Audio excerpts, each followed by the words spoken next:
Hi everybody, I'm Noah Schwartz. Welcome into BluNation, your home for a recap of all this week's biggest sports headlines, both with the Blugolds and elsewhere. Let's get started. We start off with the Blugold football team, who were in action on Saturday for their homecoming game. After an ugly loss to UW Stout the previous week, the Blugolds came into the matchup with their work cut out for them, as they had to face off against the number 3 team in the country and the UW Whitewater Warhawks. Despite the long odds, the Blugolds came out firing, as they even led Whitewater 14-7 after the first quarter. The game was still a game at halftime, too, as Eau Claire only trailed by a touchdown by a score of 24-17. Unfortunately, a rough second-half performance and a couple of miscues at the line of scrimmage sealed the deal, as the Blugolds lost 45-24, dropping them down to 1-4 on the season. They'll be back in action next week at home against UW La Crosse.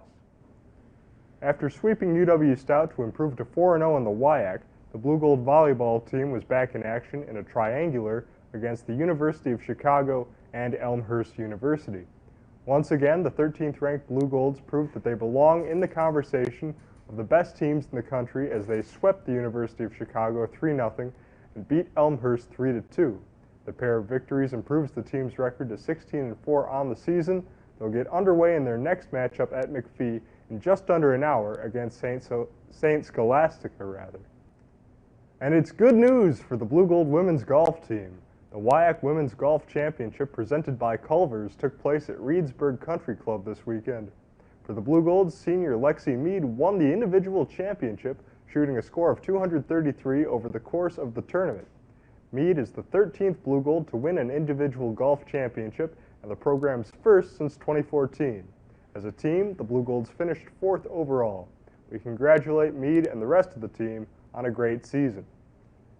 Now on to pro sports, where in the NFL, the Carolina Panthers have fired head coach Matt Rule after a 1-4 start to the season. Rule was in his 3rd season as coach of the Panthers, where he had amassed an 11-27 record over that time. Panthers owner David Tepper cited an inability to, quote, get over the hump as a reason for Rule's firing. Steve Wilkes will take over as the team's interim head coach. Now on to baseball and the NL Wildcard Series between the New York Mets and the San Diego Padres. The Padres won the new series format of the wild card in 3 games, but that's not the big story here. The story is that before the bottom of the 6th inning, Mets manager Buck Showalter called for a foreign substance check on Padres pitcher Joe Musgrove.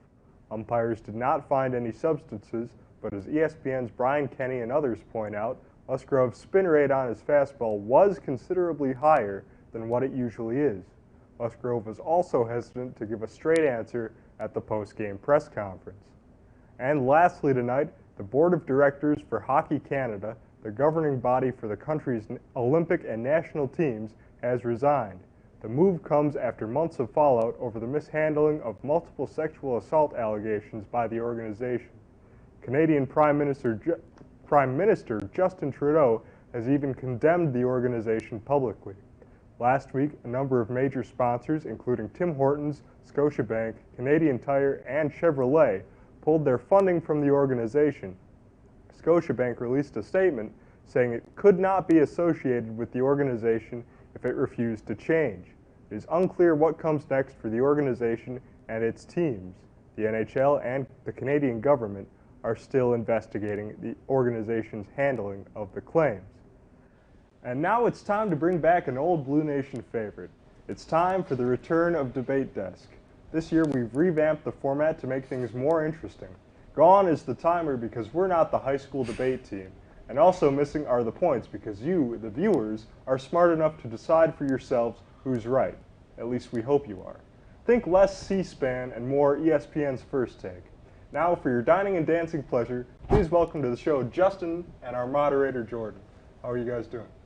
Pretty good, pretty good. All right, so we know the rules. We're just going to go back and forth. Jordan, take us through it. All right, so the Giants so far have been winning, right, as we know.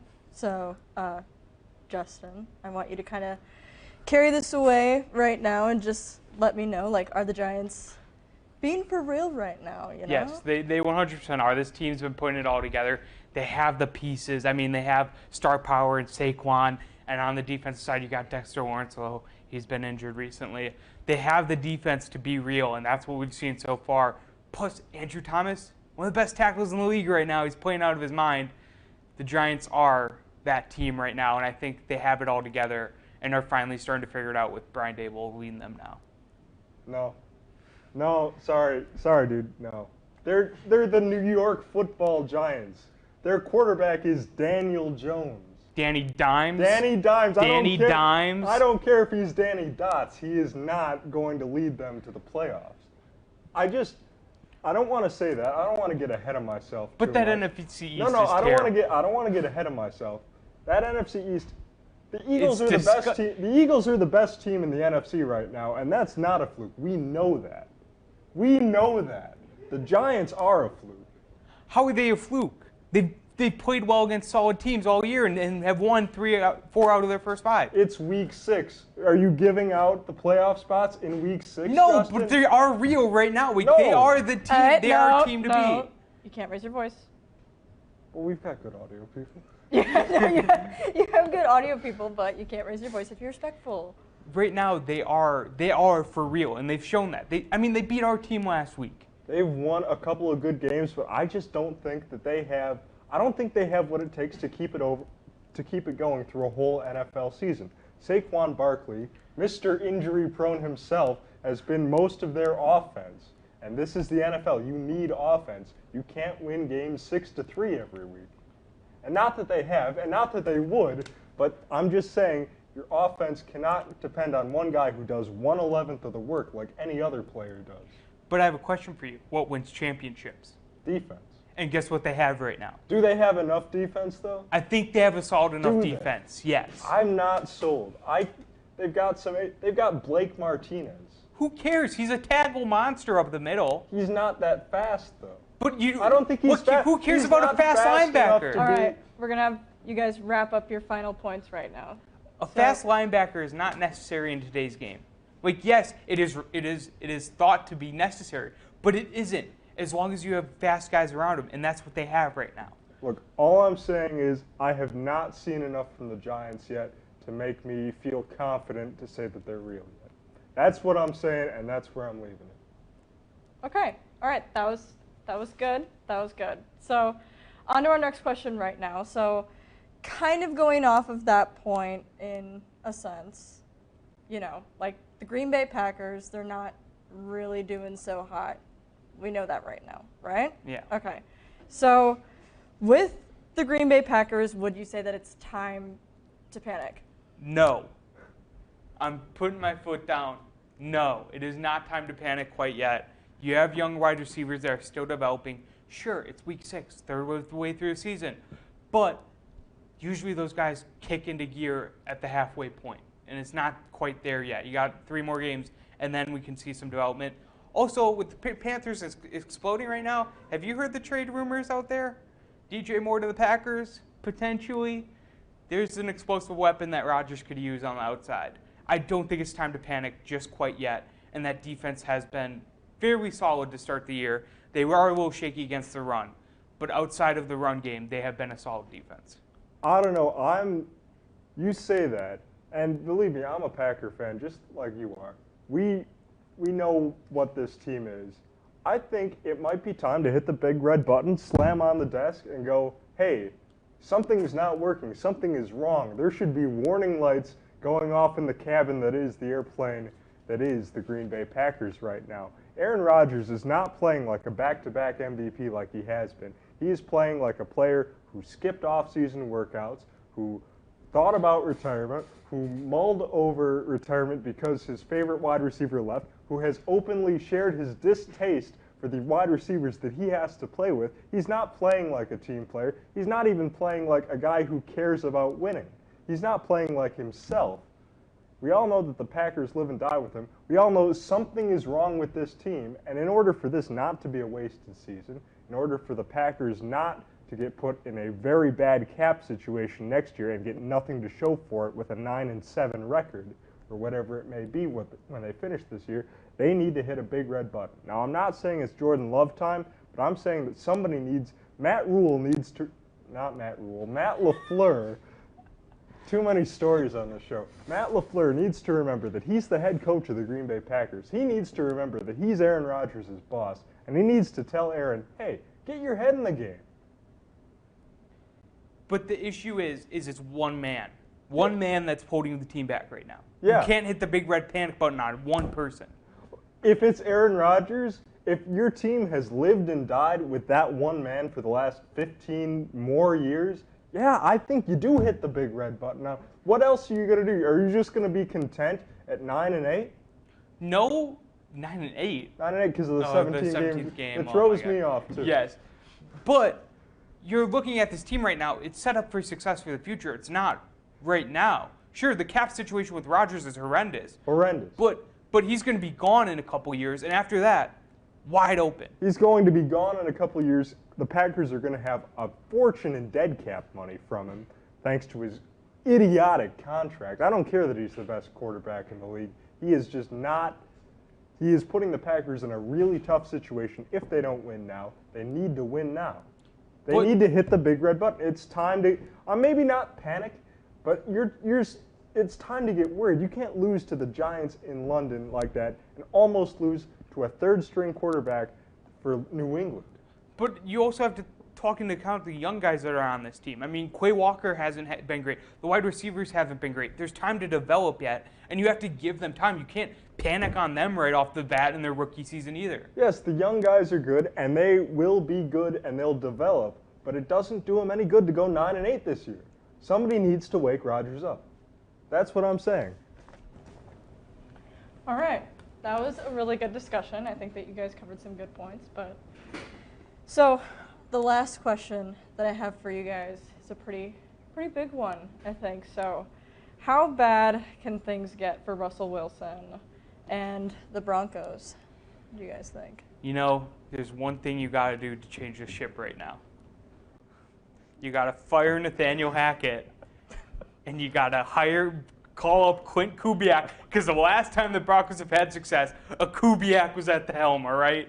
And Clint Kubiak is the successor to Gary. So let Clint go and be that head coach for that team right now. Nathaniel Hackett has shown no prowess as a head coach. He's put no motivation in his players, hasn't prepared them well. I mean, look at the penalties they occur week on week. That offense is the worst offense in the league by far right now. It's the most stagnant offense. He was a great offensive coordinator, but he's not head coach material, and you need to get him out of there before you commit to him. What? What? You want to run that one by me again? Are you of sound-minded body to appear on this program, Justin? Yes, I am. Clint Kubiak is the savior for the Broncos. Okay, hold on. Nathaniel Hackett has had his job for 5 games, right? Right? Guys have been fired for less than 5. No, it's been 13. We saw that with Urban Meyer. 13. Give him at least 13 games is what I'm saying. But second of all, you're saying fire him 5 games into his contract for an assistant coach who was the son of their old head coach who got fired? But he left for health reasons. Oh, he left for health. Right. So he was the last time the Broncos had good success, 2015-16, Super Bowl appearances, Super Bowl win, was under Kubiak.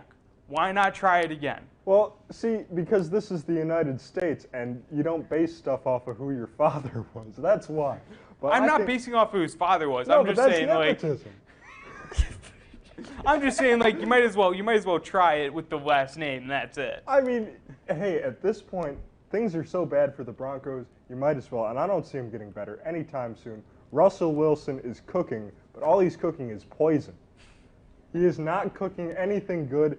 I mean, we saw on that primetime game against the Colts Thursday night, I think I'm right in saying. Ugliest game of all time. Ugliest game of all time.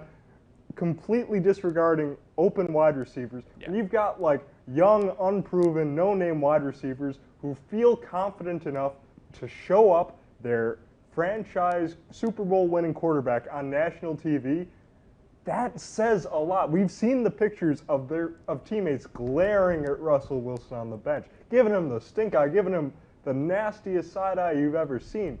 This is a team that is really deep in trouble, and they're making some really bad decisions play calling. They made a really bad decision giving up the farm for Russell Wilson when Geno Smith is outplaying him. Yeah. Geno Smith is outplaying him. No disrespect to Geno Smith, but I think we might have had Russell Wilson a little bit overvalued. All of us did, and it's really backfiring for the Broncos, and I don't think it's done yet. No, I definitely don't think it's done. I wouldn't be surprised if Hackett's fired at that 13-game point with how this way this season's going. And now you lost Javonte Williams, who's supposed to be your future back, and he's out for the year with the ACL. Like, what else? Like, it can't get much worse, and it's going to get much, much worse, I think. It's going to get much, much worse, but I don't think you fire him at 13 games. Because you look at the guys who have done that. You look at Urban Meyer, the guy for Atlanta, Bobby Petrino. Yeah. You look at Lou Holtz when he coached the Jets in the 70s. Just horrendous teams, horrendous franchises, locker room troubles. Nobody's saying that Nathaniel Hackett is going around kicking players like Urban Meyer did. So I don't think you fire him at 13 games. But I think that if you're the Broncos, you take a long, hard look at him. You take a long, hard look at the mess that you've gotten yourself into. My question is if it's a historically bad offense, you brought him in to be the offensive guy. And it's a historically bad offense through 13 games. That's reason for fire, in my opinion. I think so too. I just don't think that they're going to be. All right. Okay. Yeah. All right. You guys are getting wrapped up. All right. Well, that works for me. This has been Debate Desk. Thanks, Jordan. Thanks, Justin. And now let's take a look at the upcoming schedule for the Blugolds this week.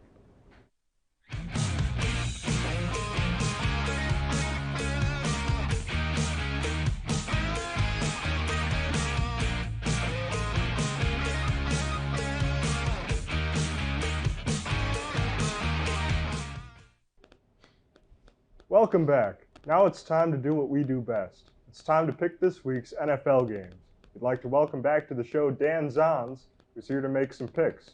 Thanks for having me back. Absolutely. For reference, my record so far this season is 5-7, and Dan's stands at 3-3. So, Dan, without further ado, you ready to get into it? Oh yeah, looking to improve on that 500 record. Probably should be like, I don't know, 8-0, but we don't keep track as well here, but it's all right. All right, well, that's the way the cookie crumbles. Like Let's that. start things off with a real ugly matchup on Thursday Night Football on Prime Video. It's Washington and the Chicago Bears, the Washington Commanders, rather. Yeah, so this is going to be, you might not even want to have the TV on for this one. You might want to just go to literally any other show. I'm not going to lie.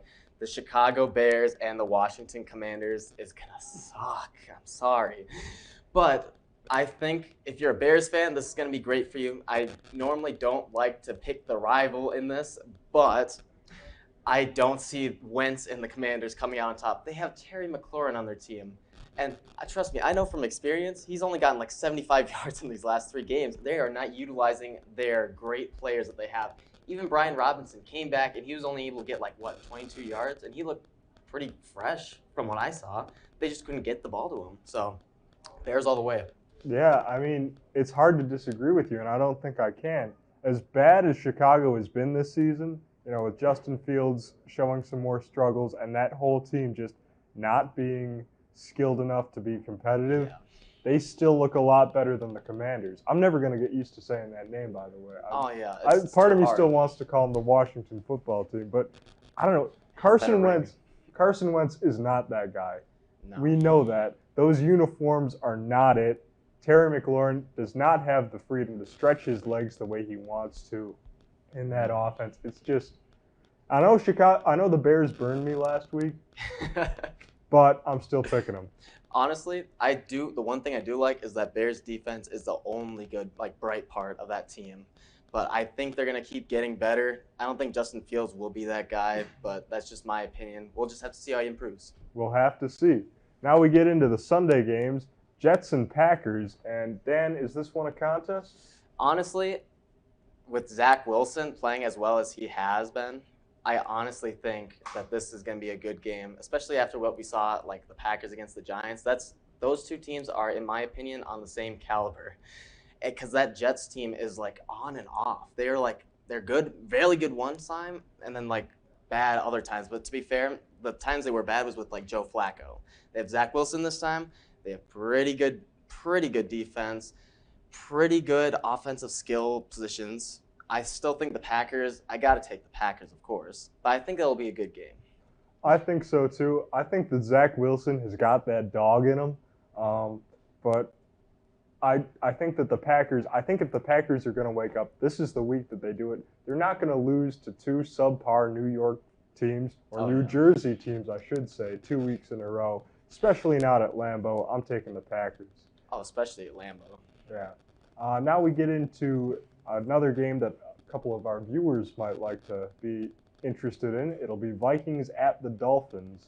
Dan, what's your pick? I don't know. I still think the Dolphins will have a shot at this just because they're pretty good team still, even down 2 quarterbacks. They might have Teddy Bridgewater back, Teddy Two Gloves back for this one, but I still don't think that they're going to be enough for that Vikings team who, again, hate to root for a rival, but the Vikings, they're looking pretty good, 4-1. Can't say that about the Packers, but still, I think it'll be a tough match. It won't be as bad as a blowout as I think the Commanders and Bears will be. But yeah, I still think the Vikings will have to win this one. We know what I said on this show. Despite the fact that the Dolphins are on their 3rd string quarter, I don't even know who their 3rd string quarterback is, to be brutally honest with you. I don't know who's starting that game for them. But I made a pact and I'm sticking to it. Dolphins. That's all I have to say about it. That's fair, honestly. Now, it's the better.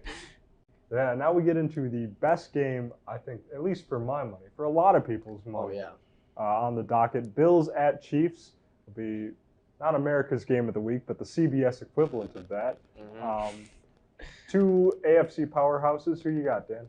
I love the Bills in this one.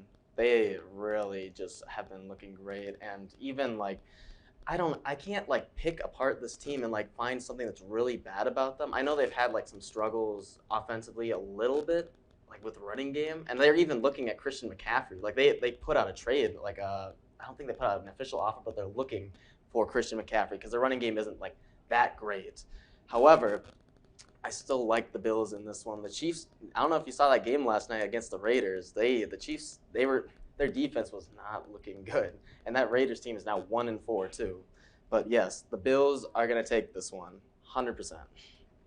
That's tough because the Chiefs have had the Bills number, especially at Arrowhead, over the last 2-3 years. They've consistently been the 2 best teams in the AFC, but Josh Allen and company just has not had the oomph to get over that speed bump that is Patrick Mahomes and the Chiefs.